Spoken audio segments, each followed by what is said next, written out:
आनंदी मालिकेच्या आजच्या भागात माई विद्याधरला म्हणते, विद्याधर, डायनिंग टेबलवर दारूची बाटली घेऊन बसलायस? हे ऐकून आनंदी म्हणते, दारू?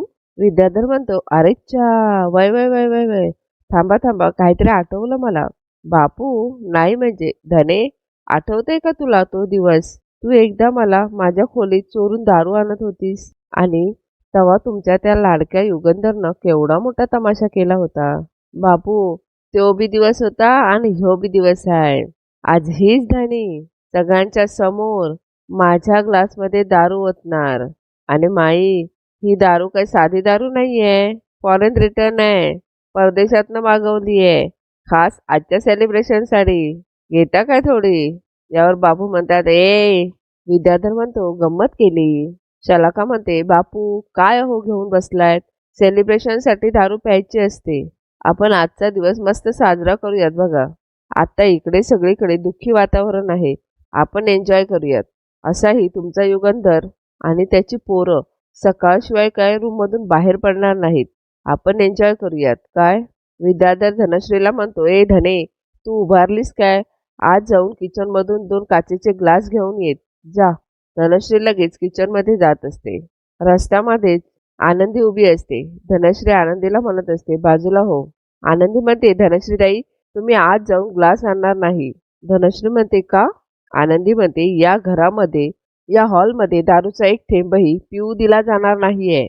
धनश्री लगेच विद्याधरला म्हणते, अहो बघा तरी आनंदी काय म्हणायला लागली आहे. जरा जास्त तोंड सुटलंय हिला. त्यानंतर विद्याधर उठून आनंदीजवळ जातो. विद्याधर आनंदीच्या जाऊन समोर उभा राहतो आणि म्हणतो, आनंदी मॅडम, तू रोखणार आहेस मला? तू थांबवणार आहेस मला सेलिब्रेशन करण्यापासून? सुंभ झाला, परंतु पीळ सुटत नाही म्हणतात ना, ते हेच. अजून तुझा माज उतरलेला दिसत नाहीये. तू मला अडवणार? यावर आनंदी हो म्हणते. आनंदी म्हणते, जे या घराच्या नियमात बसत नाही ते या घरात होणार नाही. मालक साहेबांनी या घरासाठी जे काही नियम केलेले आहेत त्यांचं पालन होणार आणि हीच गोष्ट प्रत्येकाने कायम लक्षात ठेवायची. यावर विद्याधर म्हणतो, मोठी आली नियम सांगणारी. तुझ्या नवऱ्याचा नियम पाळते कोण इथं? मी माझ्या खोलीत बसून रोज दारू पितोय, तेव्हा येतेस का अडवायला? आनंदी म्हणते, तुम्ही तुमच्या खोलीत काय करताय याच्याशी काहीही देणं घेणं नाहीये मला, पण या हॉलमध्ये बसून, सगळ्यांसमोर बसून तुम्ही दारू पिऊ शकत नाही. तिथे शेजारी मंदिर आहे, समोर समिधाताईंचा फोटो आहे. अशा पवित्र ठिकाणी बसून मी तुम्हाला दारू पिऊ देणार नाही. विद्याधर म्हणते, वा, काय तो डायलॉग मारायला लागली. बापू, बघा पोरगी काय काय डायलॉग मारायला लागली आहे. पण आनंदी, एवढा तोरा दाखवायची लायकी तरी आहे का आता तुझी? अगं, तुझ्या नवऱ्याने तुला बाहेर हकललं. तुझी मुलं तुझा तिरस्कार करतायत. तुझी हालत या घरात नोकरापेक्षा बी वाईट झाली आहे आणि तू मला नीतिमत्ता शिकवायला लागलीस. यावर आनंदी म्हणते, हो, शिकवणार. कदाचित ते सगळे माझा तिरस्कार करत असतील, कदाचित माझी तीच लायकी असेल, परंतु याचा अर्थ असा नाही की मी माझी कर्तव्य विसरली आहे आणि मालक साहेबांच्या आदेशाचं पालन करणं हे माझं कर्तव्य आहे. विद्याधर म्हणतो, गबस आणि बाजूला हो इथनं. त्यानंतर तो धनश्रीला म्हणतो, धने, आज जाऊन ग्लास घेऊन ये चल.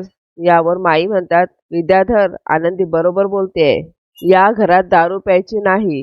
बापू म्हणतात, बरोबर आहे. अरे, जंगलातला वाघ जरा काही जखमी झाला की तुमच्यासारखे लांडगे उड्या मारायला मोकळे. यावर शलाका म्हणते, बापू काय बोलायलायत? आनंदी म्हणते, जर तुमच्यात हिंमत असेल ना तर मालक साहेबांच्या समोर जाऊन दारू पिऊन दाखवा.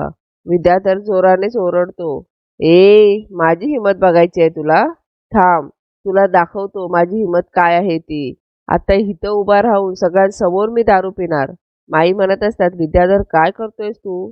विद्याधर दारू प्यायला जात असतो. एवढ्यातच बापू म्हणतात, विद्याधर थांब. विद्याधर म्हणतो, थांबा, अजून मोठी दारूची बाटली आहे माझ्याकडे, बघायची आहे का?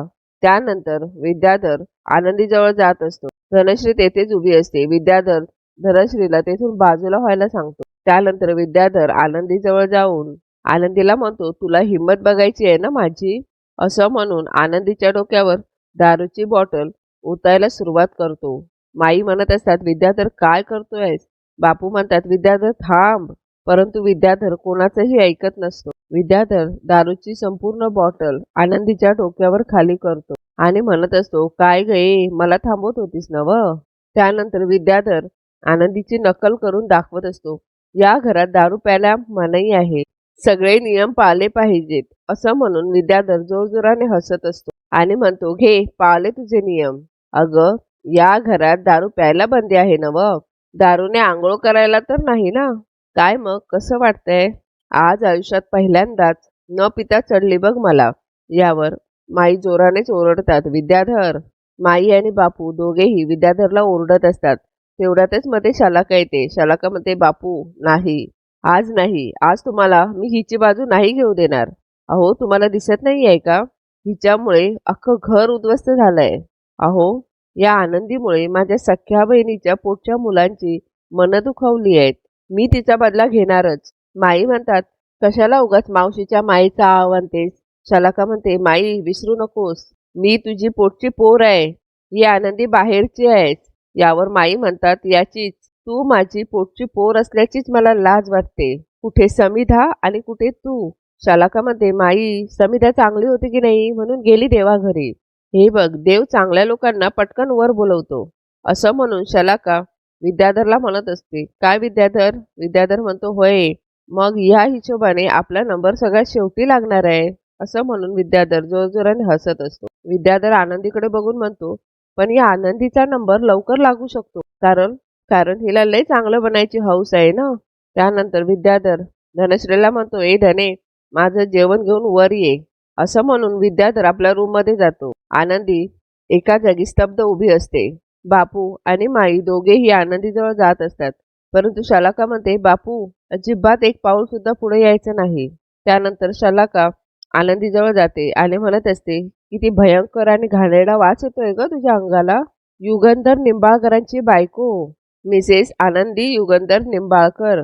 ज्या माणसाला दारूच्या नावाची सुद्धा ॲलर्जी आहे, त्यांच्या खानदानी बायकोनं आज तर दारूने आंघोळच केली की असं म्हणून शालाका जोरजोराने हसत असते. शालाका म्हणते, काय आदर्श ठेवलायस ग तू, आणि तुझा ह्यो मूर्खपणा ना बंद कर. मी काय सांगते ना ते लक्षात ठेव. जर या घरात तू तुझं नाक खुपसायचं बंद नाही केलंस, तू तुझा ह्यो शहाणपणा आहे ना तो बंद नाही केलास ना, तर तो दिवस फार दूर नाहीये जेव्हा युगंधरला किंवा त्याच्या लाडक्या पृथ्वीला दोघांपैकी एकाला तुझ्या मूर्खपणामुळं स्वतःचा जीव गमवावा लागेल. आणि तेव्हा तुला तुझी खरी लायकी काय आहे ते कळेल. तेव्हा तुला कळेल या घरातल्यांसाठी तू वरदान आहेस की शाप आहेस ते. असं म्हणून शालाका तेथून निघून जाते. आनंदीला खूपच वाईट वाटत असतं. माई आणि बापूंना सुद्धा आनंदीसाठी खूप वाईट वाटत असतं. दुसरीकडे मुलं सुद्धा आपल्या रूममध्ये असतात. त्यांना ही झोप येत नसते. पृथ्वीला युगंधरने त्याच्या कानाखाली मारलेले ते सर्व क्षण आठवत असतात. युगंधर म्हणत असतो, मी आनंदीला घटस्फोट देणार नाही. हे सगळं प्रांजलला आठवत असतं. प्रांजल सारखे कॉफी पित असतो. पृथ्वी म्हणत असतो, प्रांजल, अरे किती कॉफी पिणार आहेस, बस कर आता. अरे रात्रीचे 2 वाजलेत आता प्रांजल, तुम्ही दोघेही शांतपणे झोपा आता. प्रांजल म्हणतो, नाही जमत आहे दादा. डोळे मिटले ना की तेच माझ्या डोळ्यासमोर येत आहे. ती गोष्ट जात नाहीये डोक्यातून.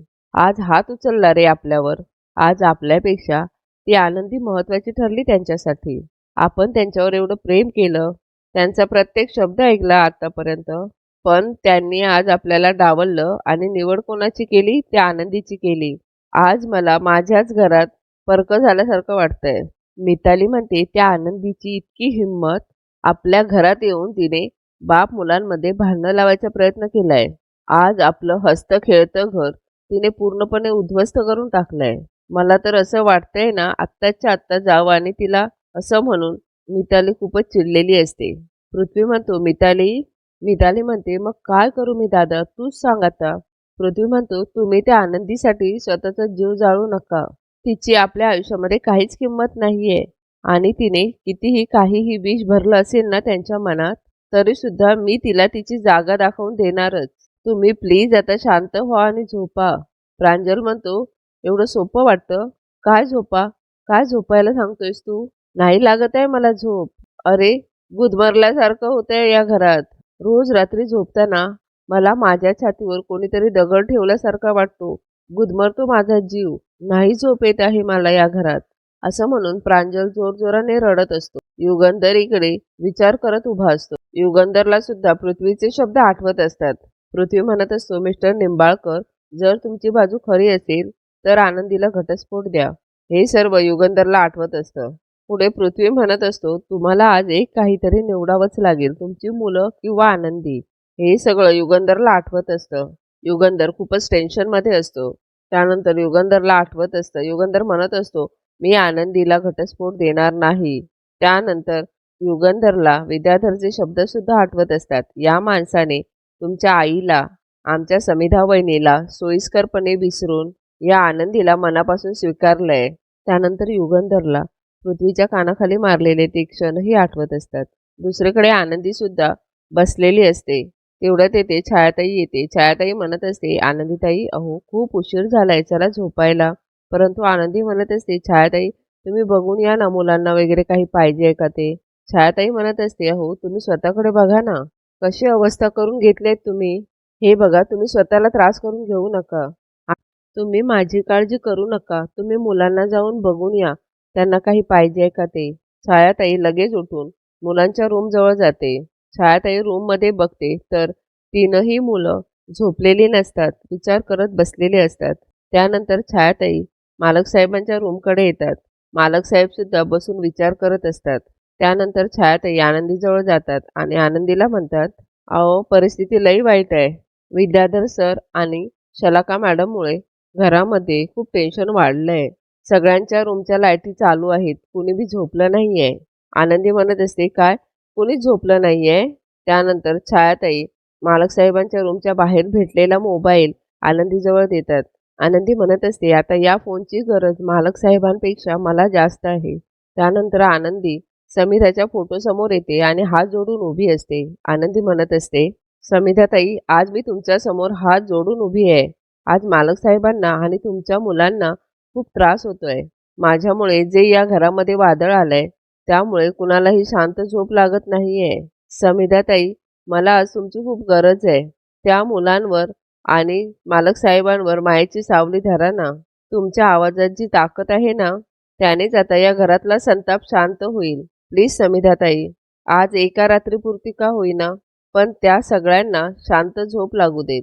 मालिकेच्या उद्याच्या भागात आनंदी मालक साहेबांच्या रूममध्ये जाते आणि म्हणत असते, मालक साहेब, आपलं लग्न जर मुलांच्या आणि तुमच्या दुराव्याचं कारण ठरत असेल तर कुटुंब तुटण्यापेक्षा मीच हे घर सोडून निघून गेलेलं बरं.